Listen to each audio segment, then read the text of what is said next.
సుమన్ టీవీలో మీ business promotions కోసం ఈ కింది నెంబర్ను సంప్రదించగలరు.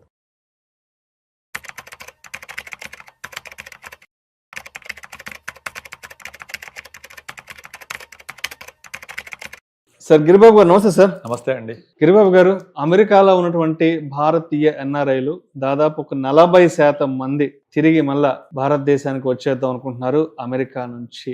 గత సంవత్సరం 2 సంవత్సరాల నుంచి జరుగుతున్నటువంటి అనిశ్చితి పరిస్థితుల కారణంగా కూడా అందరూ ఈ డెసిషన్ తీసుకున్నారని కూడా తెలుస్తుంది.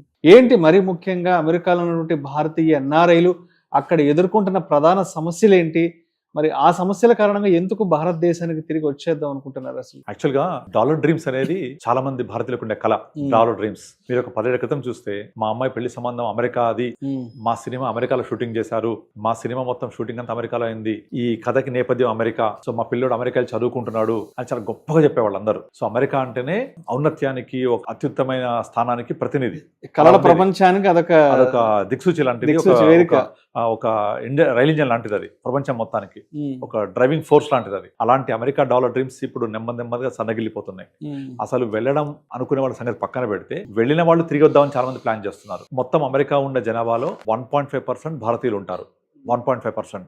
టోటల్ అమెరికా జనాభా అరౌండ్ 30 కోట్ల ప్లస్ ఉంటుంది, 30-32 కోట్లు ఉంటుంది. అందులో భారతీయులు 1.5%. అయితే ఇక్కడ మొత్తం అమెరికా కలెక్ట్ చేసే పన్నులలో ఈ భారతీయులు కట్టే పన్ను 6% ఉంటుంది. 6 ట్యాక్స్. అంటే 1.5% of population in America is paying 6% of total tax collections. అంటే ఒక విధంగా భారతీయులు వెళ్ళి ఇండియాకి డబ్బులు పంపడమే కాదు, అక్కడ ట్యాక్స్లు కడుతున్నారు. అందులో మన వాళ్ళు ట్యాక్స్లు కట్టడం చాలా స్ట్రిక్ట్గా ఉంటారు, పర్ఫెక్ట్గా కడుతూ ఉంటారు. అంటే 6% పన్నులు కలెక్ట్ అవుతున్నాయి అక్కడ. సో ఆ కలెక్ట్ అవుతుందంటే ఆ గవర్నమెంట్ కూడా బెనిఫిటే కదా. బట్ అయినా సరే పరిస్థితి ఏంటంటే ఒక 5 ఏళ్ల క్రితం లాగా లేదు, ఇప్పుడు కంప్లీట్గా మారిపోయింది. ఇదంతా మారిపోయిందంతా ఎవరికి అంటే, ఎవరైతే 2010 తర్వాత వెళ్ళారో వాళ్ళదే మెయిన్గా ఇదంతా కూడా. 2010కి ముందు వెళ్ళిన వాళ్ళు అక్కడ సొసైటీలో మమ్మకం అయిపోయారు, వాళ్ళు అక్కడ సెటిల్ అయిపోయారు. వాళ్ళు ఇప్పుడు రమ్మన్నా మోస్ట్లీ రారు. కానీ 2010 తర్వాత వెళ్ళిన వారు అవుతున్నారో, ముఖ్యంగా ఈ డల్లాస్ తర్వాత, అందుకే డల్లాస్ అంతా చూస్తే ఇండియా లాగే ఉంటుంది, అది టెక్సాస్. అందుకే డల్లాస్ సందర్భంలో డల్లాస్పురం అని పిలుస్తూ ఉంటారు. సో అక్కడ డల్లాస్ వెళ్తే మొత్తం అది హైదరాబాదు, అమలాపురం లాగే అనిపిస్తుంది అందరు ఉన్న వాళ్ళకు. అంత నింపేశారు. టెక్సాస్, న్యూయార్క్, వాషింగ్టన్ ఇలాంటి ప్లేస్లో చాలా మంది ఉన్నారు. అయితే ఇప్పుడు ఏమైపోయిందంటే 2010 తర్వాత వెళ్ళిన వాళ్ళకు అవకాశాలు ఫస్ట్ ఆఫ్ ఆల్ బాగా తగ్గిపోయాయి. అక్కడ ముఖ్యంగా ట్రంప్ సెకండ్ టర్మ్ వచ్చిన తర్వాత అక్కడ అమెరికన్స్ లో క్లియర్ విభజన కనిపిస్తోంది.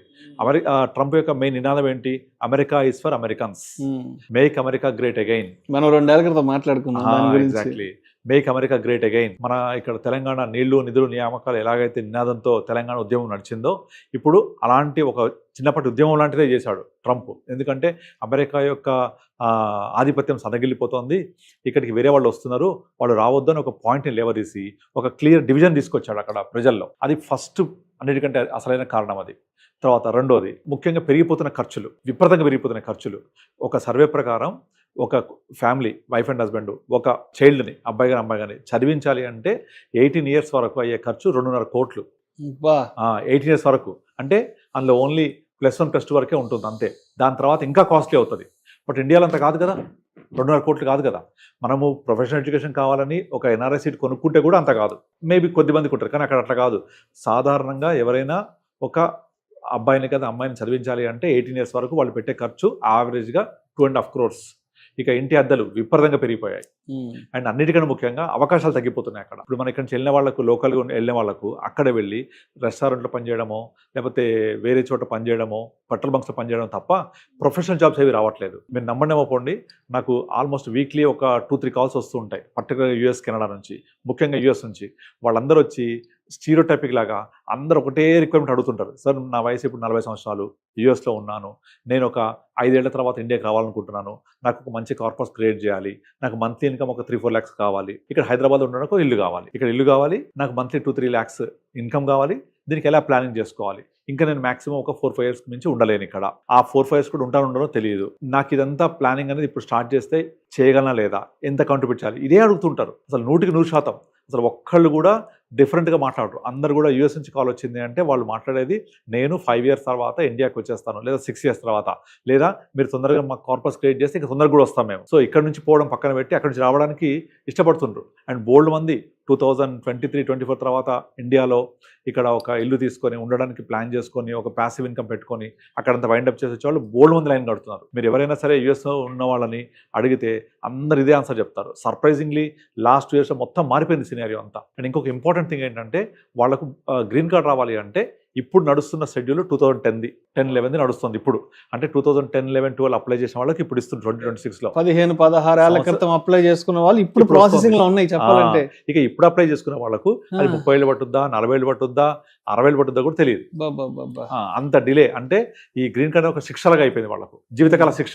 ఎప్పుడు వస్తుందో తెలియదు, వస్తుందో తెలియదు. గ్రీన్ కార్డ్ వస్తే తప్ప అక్కడ మీరు శాశ్వతంగా ఉండడానికి అవకాశం లేదు. మరి ఆ గ్రీన్ కార్డ్ లేకుండా, శాశ్వత చిరునామా లేకుండా ఎంతకాలం ఈ తుమ్ముతో ఊడిపోయి ముక్కులాగా బతకాలి అక్కడ? కనుక మా భారతదేశం గ్రో అవుతోంది, ఇండియా ఇస్ గ్రోయింగ్. ఇప్పుడు వీళ్ళు రావడానికి ఇంకొక మెయిన్ రీజన్ ఏంటంటే ఇండియా ఇస్ గ్రోయింగ్. ఇక్కడ అవకాశాలు పెరుగుతున్నాయి. ఇండియా ఒక్కప్పుడులా కాదు, ఇట్స్ ఎమర్జింగ్ ఎకానమీ. ప్రపంచంలో ఉన్న అన్ని దేశాలకు ధీటుగా మనం నిలబడుతున్నాం. అండ్ ఒక సర్వే ప్రకారం 2050 వరకల్లా China is going to beat America. So China, USA, India ఈ 3 ఉంటున్నాయి. అంటే ఇండియా కూడా అమెరికా సరసన నిలబడబోతోంది ఎప్పుడు 2050 వరకల్లా. కనుక అటువంటి మంచి క్లియర్ విజన్ కనబడుతుంది. కాబట్టి నేను అక్కడ ఒక బానిసలాగా అక్కడ ఒక దేశంలో బతకడం ఎందుకు అని ఇండియాకి రావడానికి ప్లాన్ చేస్తున్నారు అందరూ, ముఖ్యంగా ఈ పెరిగిపోయిన ఖర్చులు తట్టుకోలేక. ఇంకా విచిత్రంగా నేను రీసెంట్గా ఒక 2 అమ్మాయిలతో మాట్లాడాను. అక్కడి నుంచి ఫోన్ చేశారు.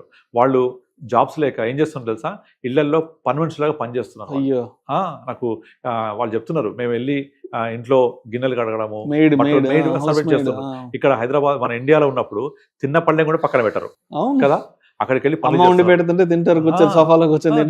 Better reality. మీరు యూట్యూబ్ చూడండి, చాలా మంది వీడియోస్ కూడా చేస్తున్నారు ఈ విధంగా. మేము అమెరికా వచ్చి కష్టపడుతున్నాము, మీరు రావద్దండి ఇక్కడికి, 80% రావద్దు, ఇక్కడ డాలర్ డ్రీమ్స్ అయిపోయినాయి, మేము ఇంత కష్టపడుతున్నాము, జాబ్స్ రావట్లేదు, చదువుకున్న తర్వాత జాబ్స్ రావట్లేదు.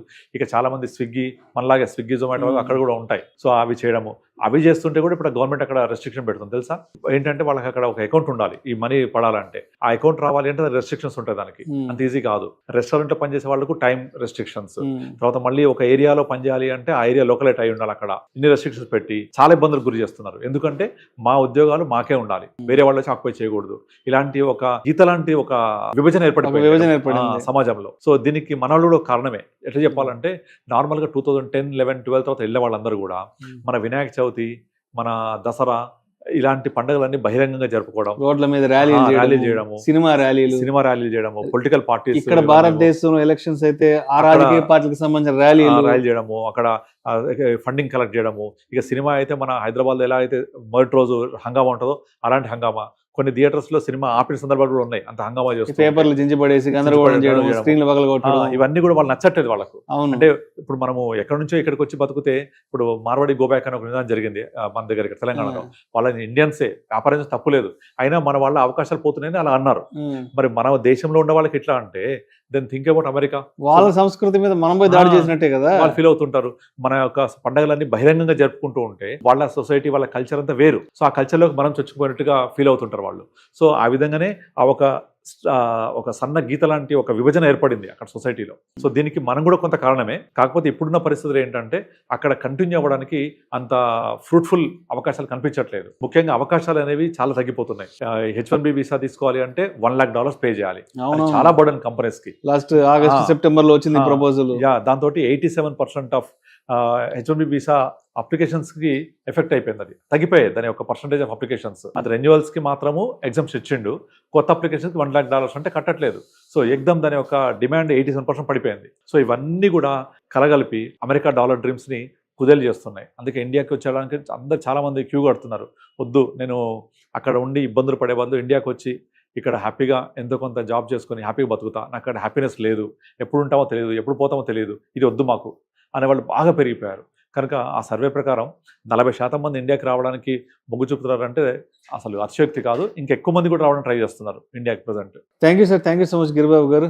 డాలర్ డ్రీమ్స్, అమెరికన్ డ్రీమ్స్ ఎందుకు చెదిరిపోతున్నాయి, ఎందుకు చాలా మంది భారతీయులు ఆల్మోస్ట్ 40% మంది అమెరికాలో సెటిల్ అయిన ఎన్ఆర్ఐ ఇండియన్స్ ఎవరైతే ఉన్నారో మరి ఎందుకు ఇండియాకి వచ్చేద్దాం అనుకుంటున్నారండి, అక్కడ వాళ్ళకి ఏర్పడుతున్న ప్రతికూల వాతావరణం ఏంటి అనే అంశాల గురించి చక్కగా తెలియజేసి thank you so much sir. Thank you అండి.